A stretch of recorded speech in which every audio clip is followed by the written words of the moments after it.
And we're back. And with me, as I promised, is Michael Swanwick. Michael, welcome back to Fast Forward. I'm glad to be here. It's always nice to have you. So let's talk about Hope in the Mist. This is, as I said, different because this is not a novel.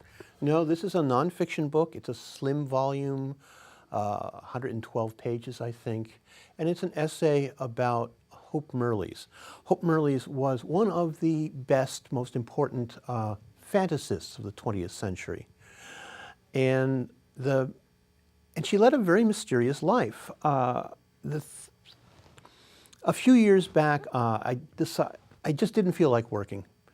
And I decided to play hooky from my fiction. And I went to the library to see if I could find out anything about Hope Mirrlees. She'd written one important book, Lud-in-the-Mist, published in 1926, and that was it as far as anybody knew. All that you could find out about her was that Virginia Woolf found her exasperating.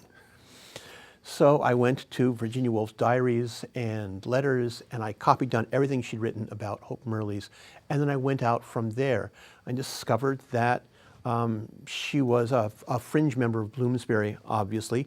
She was really good pals with T.S. Eliot. He stayed at her mom's house during World War II during the weekends, so he could get away from the war and write his poetry. She was aristocratic. She was wealthy. When she was a girl, she was presented at court as a debutante.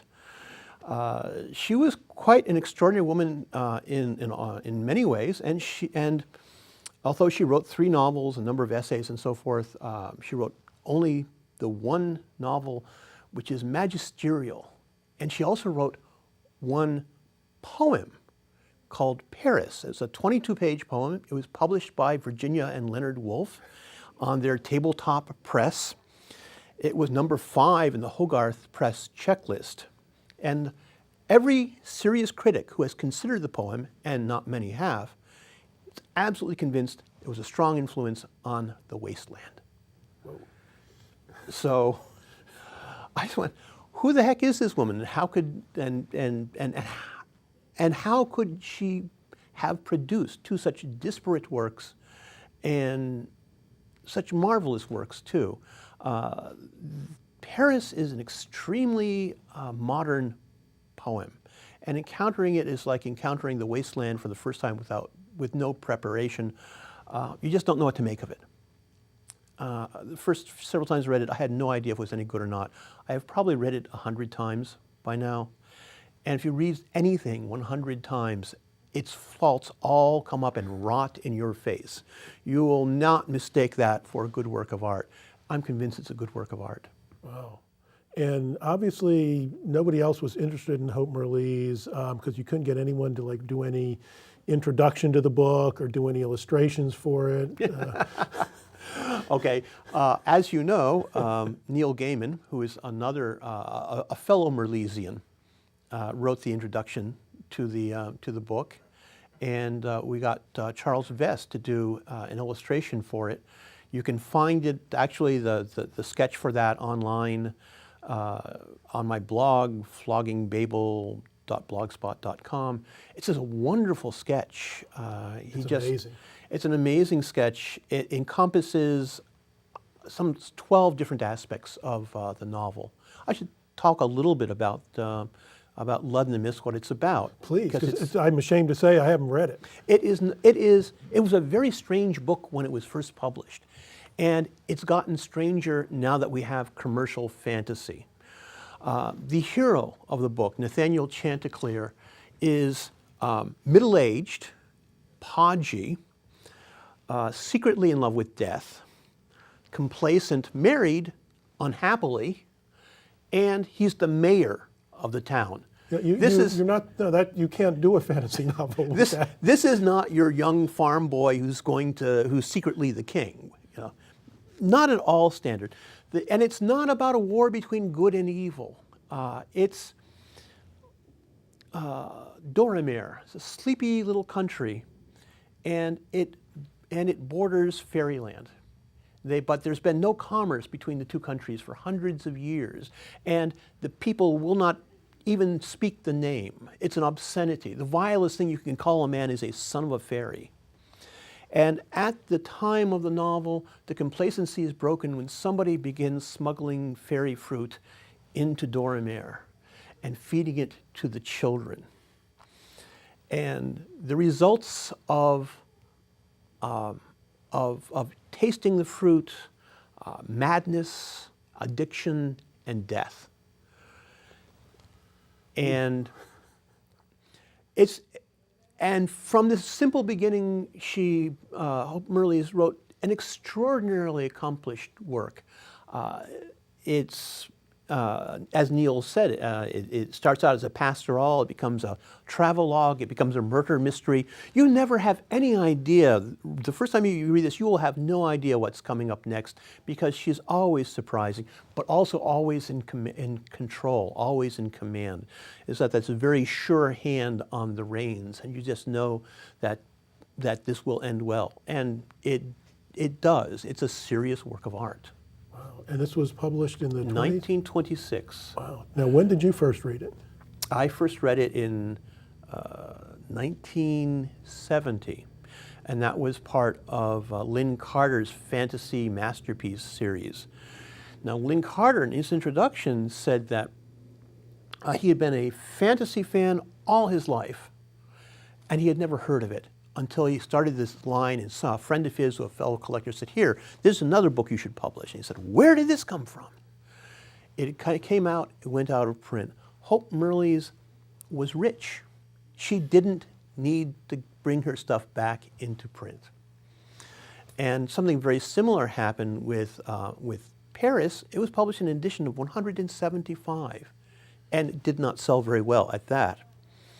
And about 10 years after she wrote the poem, she converted to Catholicism. And the poem contained what, by our standards, are some very mild blasphemies that nobody would take seriously. My favorite was Le Petit Jesus fait pipi. But that was straight out. Leonard Woolf tried to reprint it in the 40s. She wouldn't allow it, would not allow it. And it did not get reprinted until 1972, as a result of Lud-in-the-Mist being republished. There was a flurry of interest in her, and an academic arranged for its publication in the Virginia Woolf Review, Virginia Woolf Quarterly, excuse me, which is essentially a fanzine. It was mimeographed and stapled together. It lasted something like 3 issues, a quintessential academic fanzine, and that reprint, was Bowdlerized. The blasphemous parts were taken out or rephrased, and it wasn't until last year in an academic journal that it was reprinted in its entirety. So what might have been the making of her name, just through neglect, through want of push, disappeared into obscurity, disappeared into the mists, just like the novel did. And now you're bringing her back. Now I'm bringing her back. Let me ask you a question, because you mentioned that you read it, Lud-in-the-Mist, in 1970, and you've been writing since then. Do you see any kind of inspiration, any influence from Lud-in-the-Mist in your work? I do, but my influences are huge. By the time I had published my first story, I had read virtually every writer of any note in science fiction, ever. All of them. I was one of the last people who could do that. And I read all of the fantasy that was available. That's how I got into science fiction, in fact, was I had read all the fantasy that was available, which in 1970 was Lynn Carter's line, essentially, and a couple of other books. And I went to science fiction because it gave me a fantasy-like kick, that imaginative jolt. So all of this went in, and it comes out, but it's so transmogrified that only I could really identify any traces of it. Neil Gaiman, on the other hand, anybody who's read his book Stardust, or seen the movie, which I thought was pretty good, but not as good as the book, and I'm still fixated on I'm imprinted on the Charles Vess illustrated version, which I think was the best of all the Stardust versions. I agree. That's practically a pastiche. It's an homage to Mirrlees. He took Lud-in-the-Mist as kind of a jumping off point, and told an entirely different story, an entirely different way. But the little village on the edge of Faerie, that was inspired by Lud, and he'll tell you so himself. Oh, I'm Happy sure. to tell you I'm this. sure. I'm sure. Well, that's fascinating. It sounds like a great book. It's coming out, I believe, in time for ReaderCon. It's going to debut at ReaderCon, and Or through the magic of television, it may already have debuted at ReaderCon. or it may have done it. It's going to be it's an academic sort of literary book, and it's small press. There's only like 200 copies, plus the limited edition. So really, it doesn't need to be promoted or pushed. It will sell out within the year. People who really, really, really, really need that kind of thing should move fast. So, do you think you'll be doing any more of the nonfiction work? Anything else like that? I did or this as did a you enjoy it? hobby. I also did a thin book, also came out from Temporary Culture, which is a one-man small press, is basically Henry Wessels. He's a really delightful man, and he does really beautiful books. And that was again, about a 100-page essay on James Branch Cabell. So the two of them really look nice together. Cabell was also an interesting writer for different reasons. He was, in the 1920s, he was a major American writer. He was up there, with Mark Twain, and Faulkner wasn't there yet, but Faulkner would be. It was universally acknowledged to be a major American writer. And then he just fell off the map. And there were complicated reasons for that, which is that essay was about. That essay was really about the ways that he failed, why he failed, and what among his work remains worth reading. So yeah, they make a great hobby. I work really hard to not do this on my own writing time, because biography is a lot of fun. When I was writing the Mirrlees biography, I was in correspondence with people on 4 continents. I got a note from Valerie Elliott giving me permission to quote one of her late husband's unpublished letters. I was in correspondence with Hope's nephew, Count Robin Ian Evelyn Milne Stewart de Lalande Mirrlees. Oh, what a great name. Yes, he's Laird of Bernera. And I got the world's best piece of junk mail from him. It was a Xerox of a letter in which he officially stated that he was going to be using his title of Prince of Coronado from now on. Apparently, Prince Charles did something which annoyed him, so he asserted his title so that he could show that it was no big deal about being a prince. And the late critic Julia Briggs, as a courtesy, sent me a draft of her article on Mirrlees for the Dictionary of National Biography. And I sent back corrections. Oh. Yes, really a big thrill to the inner English major. Yes, that must have been wonderful. So it's an enormous amount of fun. It's a money loser, but who can resist doing something like that? That must have been great. Hey, before we run out of time, I want to congratulate you because you won an Alex Award, which was an award until I read about it on your blog I wasn't aware of, which was it goes to 10 books every year for, the young adult novel that young people It's will an adult enjoy? novel that young adults would enjoy reading. As Nick Bantock called it, the Not Boring Award, because he figured, a young adult will not read anything that's boring except under duress. And it was a really a great experience.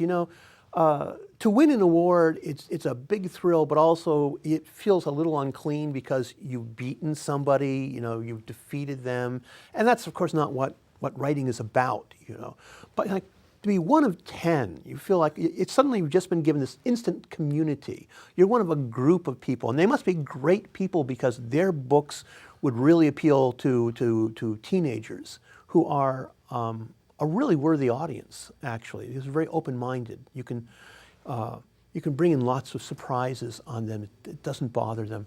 So I was really quite happy. Plus, they give you this medallion like this. And Are you going to that put feels it on a pretty neat. ribbon and wear it around your neck? No. I have a little trophy chimney. I have it there with my son's academic awards and my Hugos and such. And this was for Dragons of Babel, right? That was, yes, Dragons of Babel. Dragons of Babel, which, it is an exciting book. It ain't a boring book.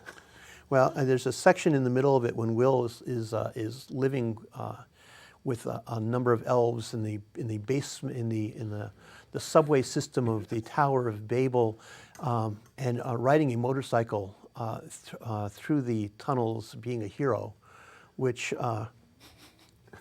really pleased my son and his friends a lot, because it's essentially it's like an anime on paper. So Yeah, that's exactly what it was, yeah. so that section I thought. And you got another Hugo nomination. What a surprise. It's another year and you have another Hugo nomination. Well, I'm really happy about it. I have to say, it's a really good feeling to be nominated. It's great to have an excuse, a reason to go to the Worldcon. This was a story called From Babel's Fallen Tower We Fled. It has nothing to do with the novel. It's a science fiction story. And it came about because I was teaching at Clarion West a couple of years ago. And they had this one class, and every story they submitted had a dull title, like The Visit, or The Box, or Roadkill, or An Incident. And I said, whatever happened to Time Considered as a Helix of Semi-Precious Stones? Whatever happened to You Have No Mouth Which You Must Scream? You guys should write some interesting titles. And they got that instantly, of course. But I thought, I was thinking about that. I said, well, the problem is that they haven't seen a story with a really flashy title come out recently. So I'll write one. And I made up the title first. And I had a simple plot I've been meaning to get around to. And I said, well, as long as I'm doing this, let's just show them how much fun there can be to have with all the toys in the writer's toy box. So voice and point of view, and you can just switch it around. And I just had concrete poetry. I had the alien language was all kind of a sign language. So I had little snowflakes of words that represented the speech for Sounds when the alien amazing. was speaking. And it was a lot of fun, and it was very obvious what was going on. And it was so obvious that I'm sure a new writer, a lot of us looked at it and said, I can do that. And they can. Why not? And you got a Hugo nomination. And I got a Hugo nomination. Well, Michael, we are out of time. I'm sorry to say, as usual, I could go on talking to you for ages. It was great, and thanks for coming. I'm happy to be here. Thank you. Well, that's it for another episode of Fast Forward. And for all of us here at the studio, this is Mike Zipser saying, take care.